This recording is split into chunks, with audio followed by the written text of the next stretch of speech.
Wheel of Albums. What's up, everybody? Another edition of Wheel of Albums. I'm with my brother Adam and friend Jack. I'm Justin. What we do here on Wheel of Albums is we spin a wheel to 1001 albums from Us Here Before You Die. Then we get together, talk about the album that's been spun this week by Adam, and we decide if it's an album you really must hear before you die. Adam, like I said, he spun the wheel this week, and we've got 1972 T-Rex and the album The Slider. Let's slide on in, Adam. What do you think about this one?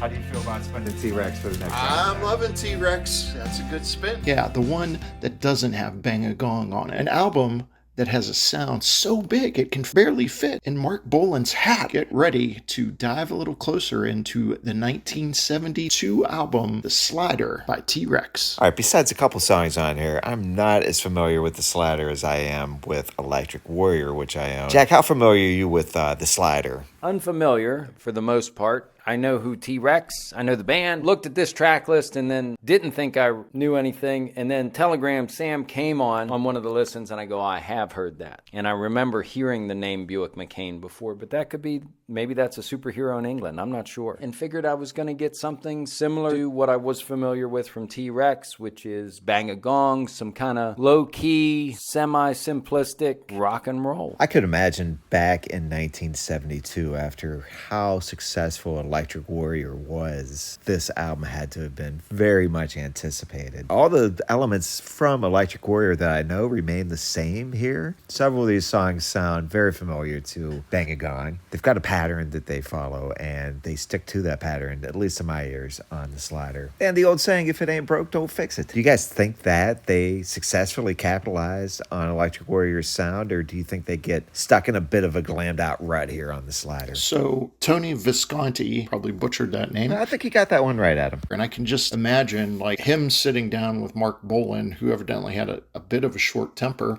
They were discussing, what do we do next after Electric Warrior? And Mark Bolan pulls off his top hat. He's got a little note stuck in there, pulls it out and hands it to Tony Visconti. It just reads, if it worked the first time, let's do it again. The Slider feels like a continuation or a little brother to Electric Warrior. These songs just kind of fall short. They feel like they just don't have that extra gear to it like Bang a Gong does, right? To make it go from a great song to an absolutely legendary song. If you're buying it because you want to hear Bang a Gong 13 more times, you're not going to hear it 13 more times.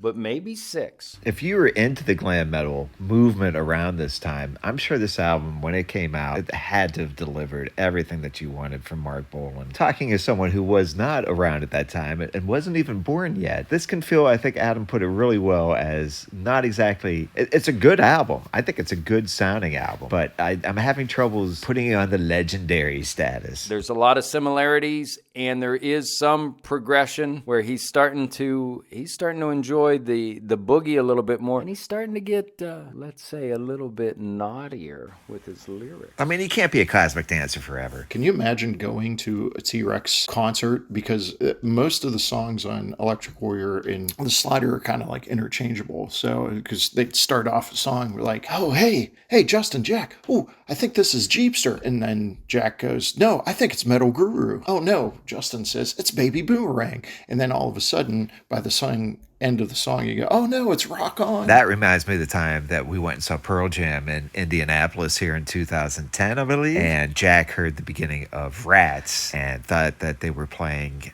his theme song, Dirty Frank. A lot to be said for foresight. I can also see Visconti going, you know what, Mark? I think we should try something a little bit different. And Mark Bolan taking a swig of Cavassier saying, listen to me, man. I am the glam metal, glam rock king. You will do as I say. I think the big question is, what is the T-Rex sound? Mark Bolan is a great guitar player, and he's got a smug way of singing. It took me to listening to The Slider 3-4 times this week. The real element that is T-Rex is Flo and Eddie. I didn't know it was two guys from the Turtles that sang Happy Together that brought the backing vocals that had that androgynous tone that make it just a little more glammier. I mean, that is T-Rex's secret weapon. Growing up, I'd always assumed T-Rex was like a hard rock band. And listening to this makes me think they were more of a tweener band. Not quite, the Bay City Rollers. Maybe a slightly more mature Bay City Rollers. A little bit more dangerous. Flo and Eddie, I'm guessing they're the backups on all the songs. They bring an extra element to all the songs. When you hear a T-Rex song, it's a T-Rex song. And I think the most important thing to that is not so much him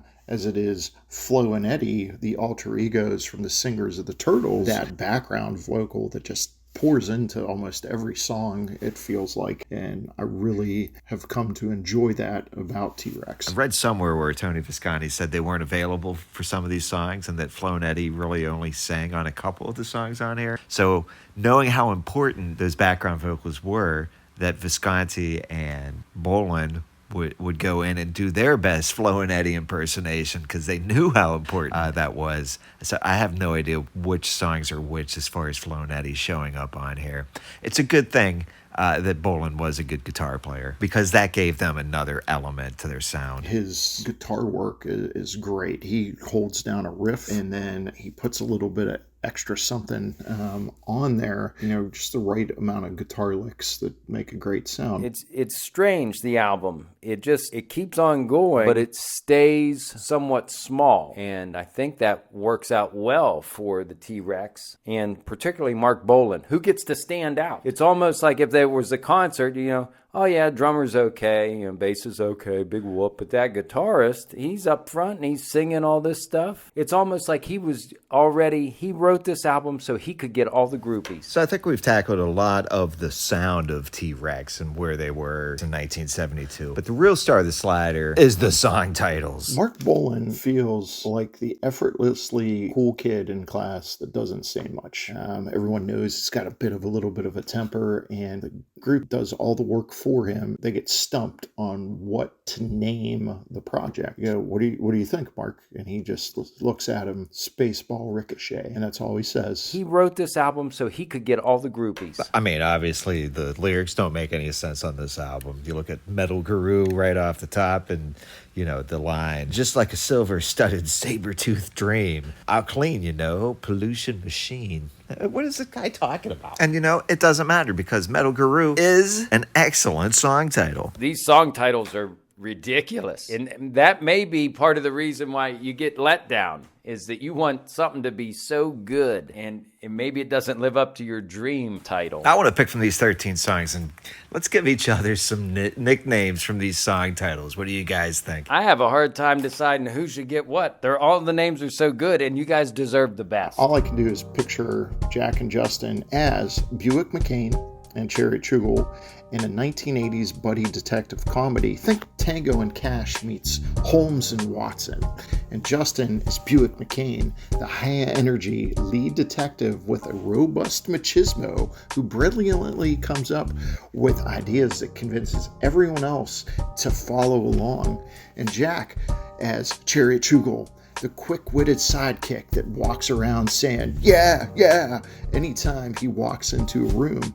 He's so sly, criminals don't understand what happened to them till they've been in the slammer for 48 hours. This album's chock full of great crime detective titles for Chariot and Buick to go and solve. I would have to bestow the nickname Telegram Sam to Adam. He's the type of guy that goes and he delivers messages, whether they be good or bad. He's got a heart of gold, but he's a great communicator, Adam. Jack, of course, being Metal Guru. His knowledge of fine bands like Venom and Jackal. If you want to know about, Hurricane Alice or any of those 80 metal bands that you might have forgotten about, Dangerous Toys, Jack knows them all, and he'll help you out. He is definitely the metal guru. Let's give Adam Spaceball Ricochet, because he always be bouncing around ideas and stuff, presidential trivia, and he probably loves that there's going to be a Spaceballs sequel coming out. Justin, let's go rabbit fighter. Only because I can see him fighting a rabbit. Now, not a normal rabbit. This rabbit will have had to have had some sort of mutation where it's at least between 4 and 6 feet tall. This is like a boxing match fight. It's not,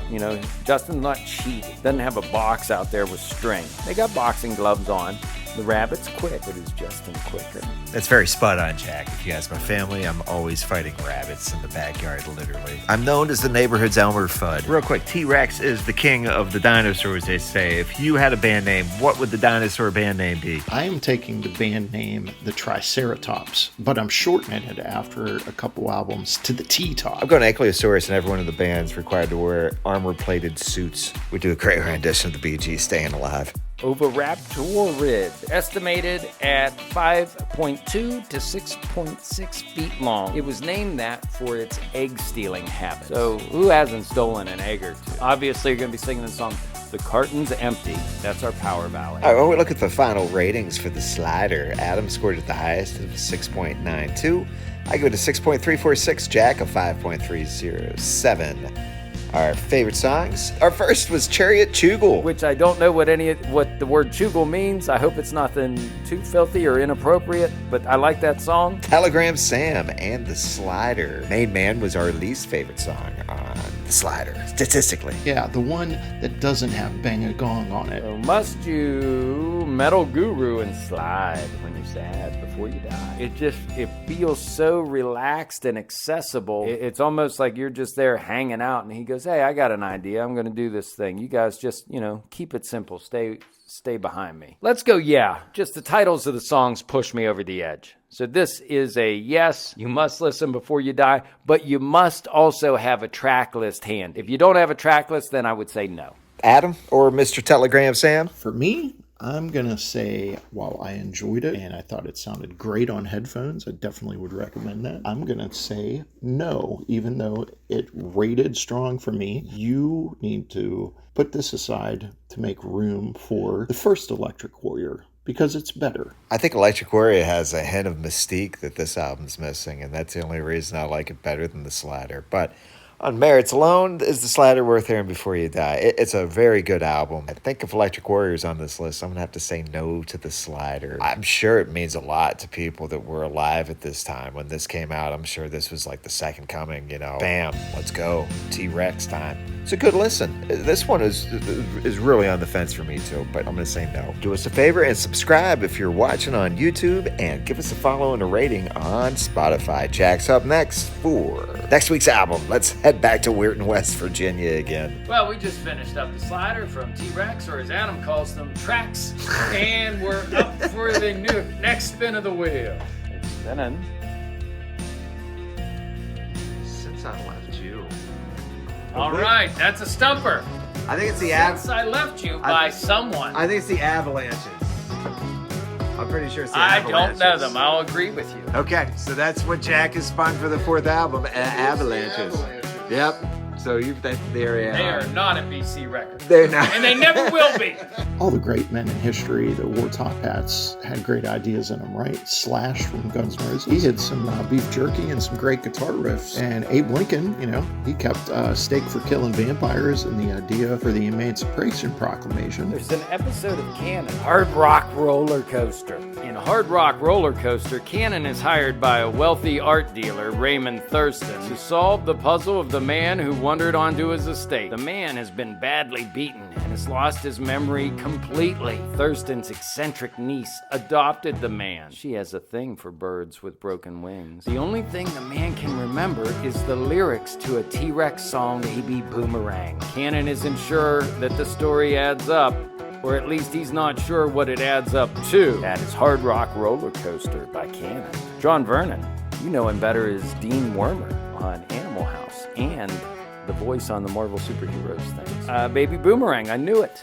Didn't know I knew it. So let's put that in the favorites column because of the Canon Association. Call me. I have the DVD collection of all of Canon.